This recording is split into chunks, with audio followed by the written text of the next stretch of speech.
This is Dr. John Whitcomb talking about reversing vascular disease with Pycnogenol and Centella Asiatica. Fascinating study. Dr. Gundry has introduced us to the fact that you can turn off inflammation in arteries by using Pycnogenol 50 milligrams and other antioxidants like grapeseed extract. But this study takes it even further.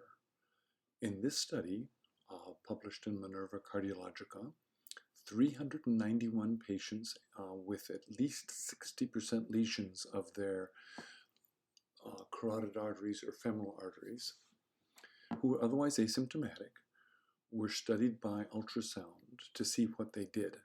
When they were given normal, standard cardiology training for dietary advice, they all progressed. When they were given Pycnogenol, they progressed less, dramatically less.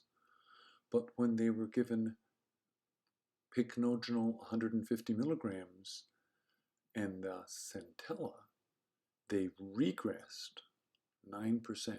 They got better. Now, what is Centella? Well, it's a food that's available all over Southeast Asia. It grows, it's almost a weed, grows in water. It's widely available as a vegetable in markets to eat in Indonesia, but it goes up to India as well. So it's a common green food, so it's not hard to get hold of. What will work for me?